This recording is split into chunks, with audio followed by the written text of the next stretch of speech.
Welcome back to the Association of Indiana Counties Strategic Fiscal Practices, going over the local income tax reform and the Municipal Unit Strategic Task Force, or MUST guidance. My name is Jamie Bolser, and I'm the Director of Government Affairs with the Association of Indiana Counties.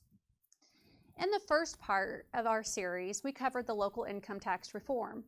In this part of the series, we're going to be going over estimating revenue neutral lit rates.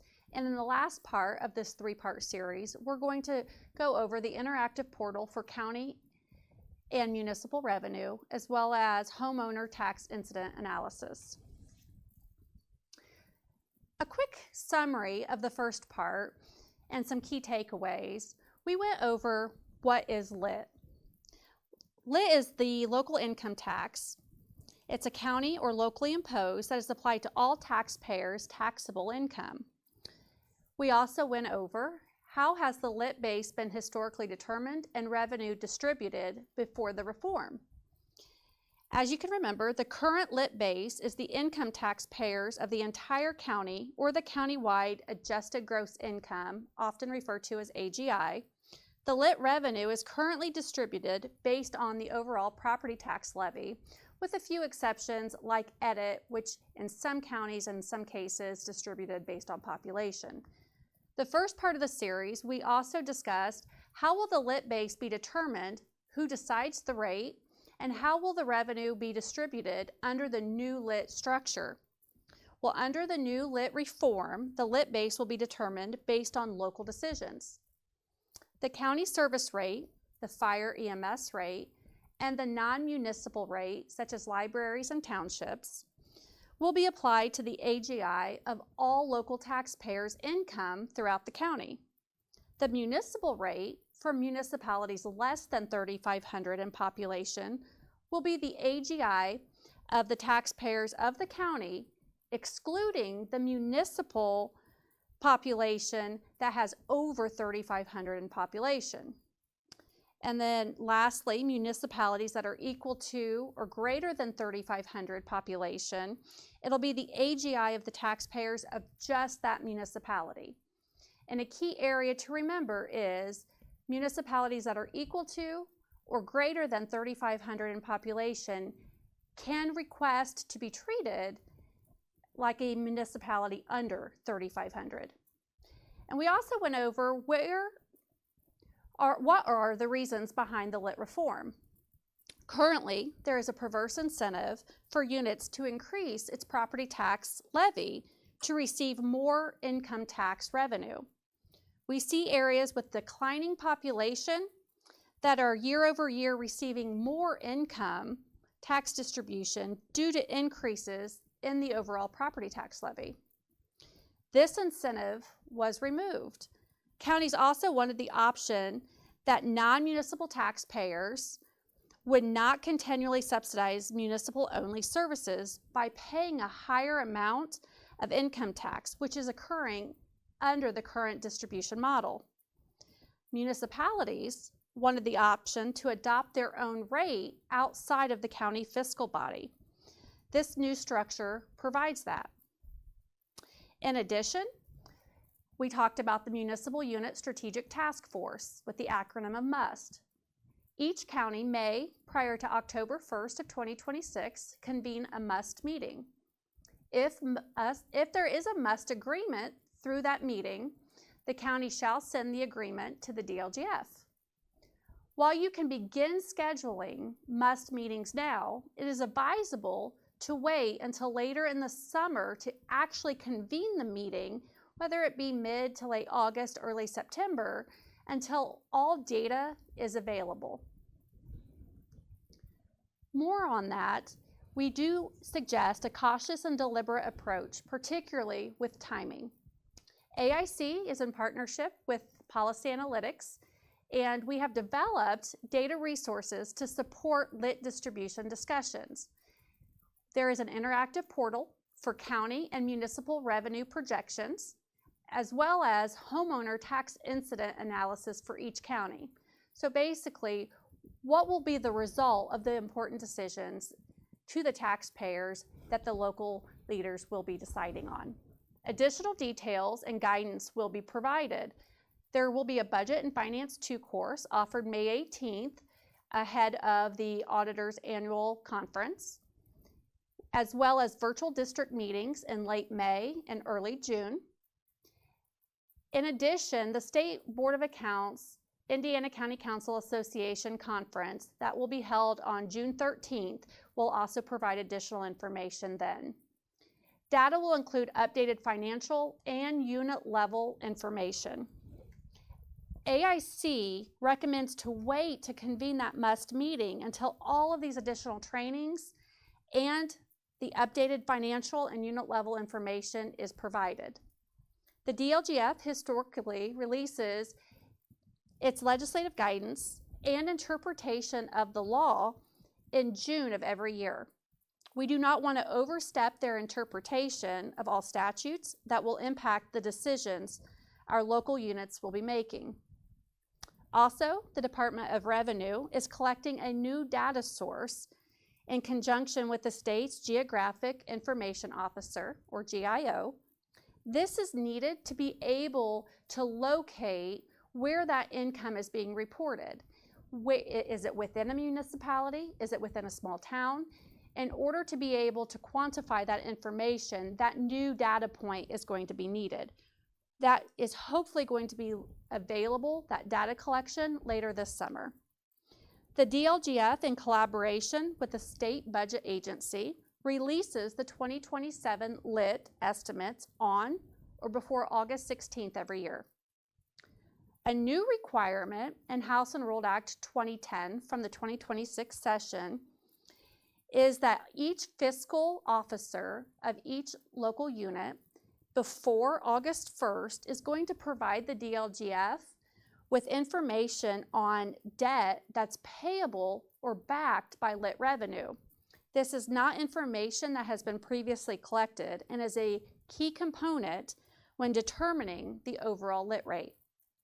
If cities and towns are reaching out to begin scheduling the must meetings in order to avoid scheduling conflicts, we believe while you can go ahead and schedule those meetings, just wait to actually put them on the books until later this summer, mid to late August or early September. A few key questions that you can begin asking is, what is the objective for the MUST committee? Is the objective to be neutral on income tax revenue?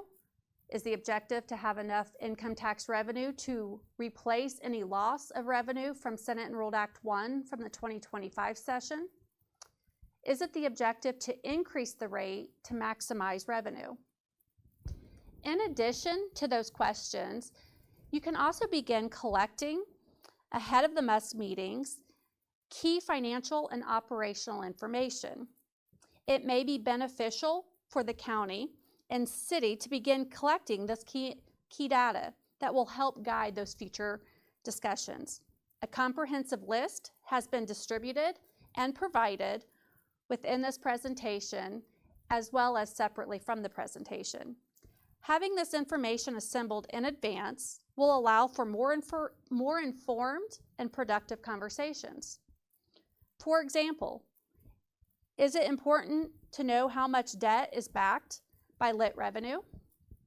Is it important to know the property tax levy growth for each unit, population trends, cash balances of LIT revenue? We think that those are all key financial components that will help guide your overall decisions that will be made.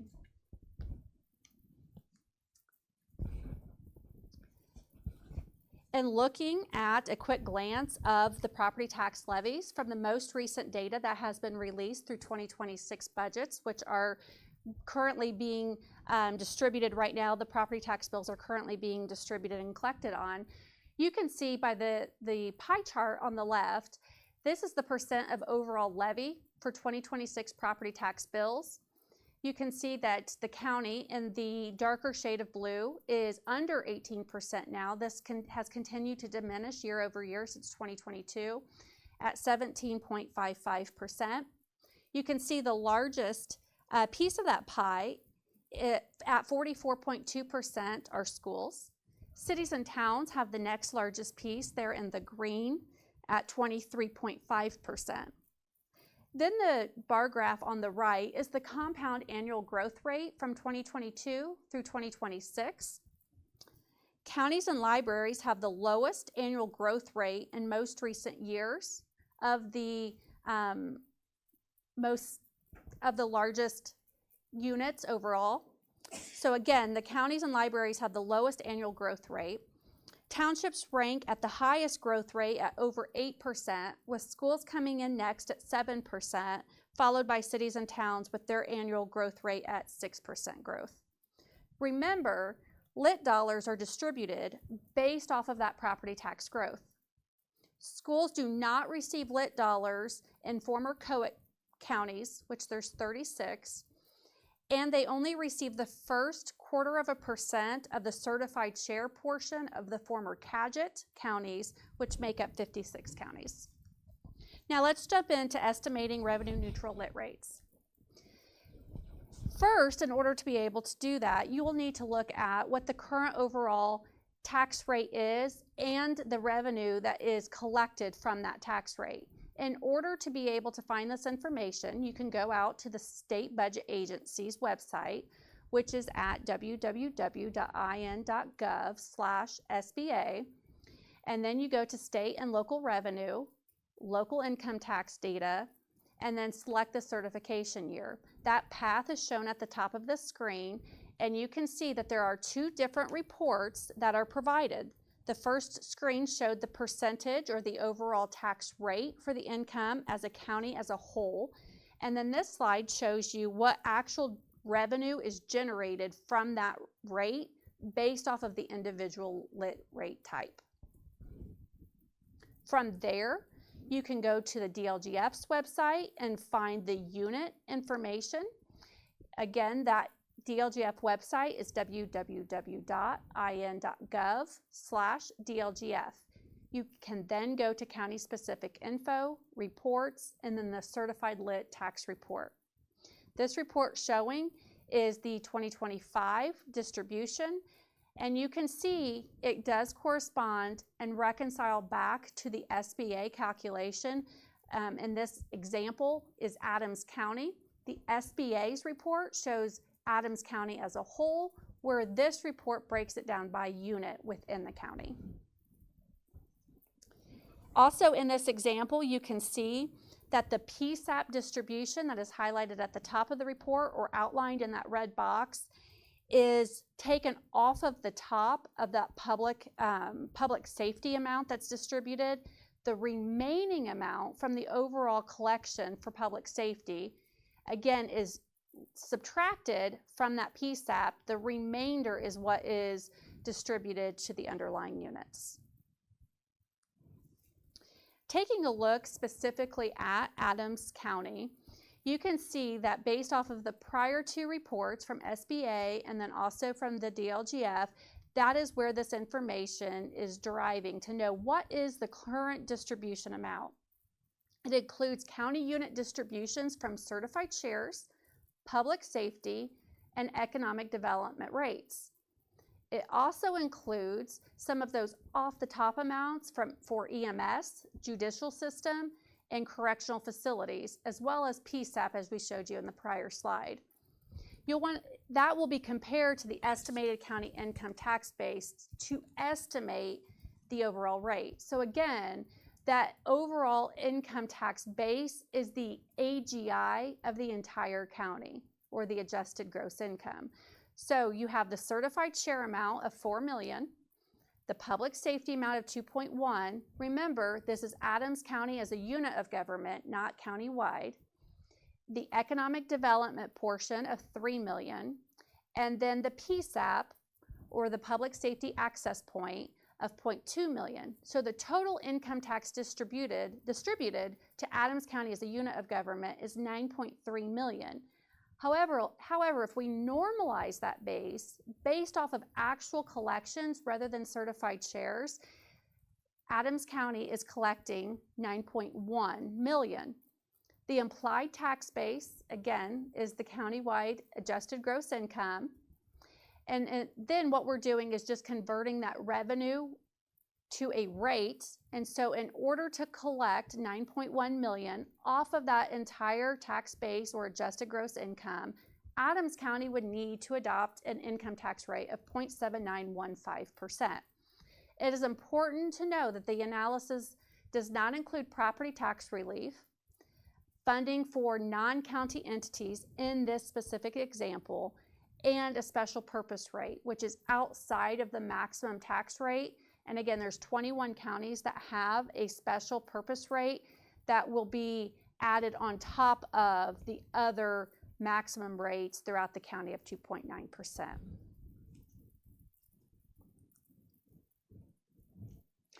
This is an example of another county that shows the box on the far left column. This is Clinton County, and the difference between this report and Adams County, for example, is there are numbers in the first row for the estimated rate distribution. This is because Clinton County is a former Cadgett County. There are numbers in that category. That's a quick way to see if your county is a former COA or Cadgett. Again, you go to the DLGF's website, you follow the path that's at the top of this slide, and if there are numbers in that first box or that first column, you'll know you're a former Cadgett County. And the first 0.25% goes to all units, including schools. Here is a glimpse or a glance at the certified local income tax rates statewide. You can see all 92 counties have a local income tax rate of some sort. The average rate is 1.62%. You can also see it's broken up by the individual expenditure rate bucket. Again, the current maximum or ceiling for the rate is 2.5%, unless you're in Marion County and it's 2.75%. You can see that the property tax relief rate is stacked on top of that at 1.25%.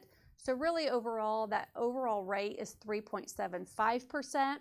Again, that PTR rate buys down the property tax bill, and we went over that and what that means in Series 1. There are 58 counties that have a PTR rate, and that average rate is 0.36%. The overall income tax rate is currently at 1.91%. The darker the shade on the map on the right, the higher your overall rate is countywide. The estimated revenue neutral income tax rates vary throughout the state.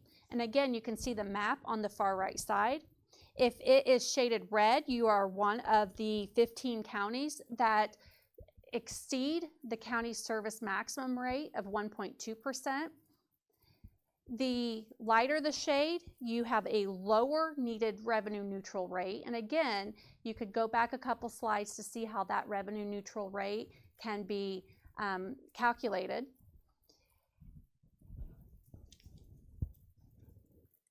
This slide here is basically just telling you what you have the maximum capacity rate of 1.2 for the county service rate. This here is showing you what additional capacity you have between that revenue neutral rate that you need to adopt and that maximum capacity rate of 1.2. If you are one of the 15 counties that exceed the county service rate of 1.2, you do have some additional options, as do cities and towns, if their current revenue neutral rate exceeds 1.2, to be able to help make that whole, whether it be through the fire EMS distribution of 0.4, or if the cities and towns opt to be treated like a small municipality, they can receive the additional income tax base and revenue that is generated off of that.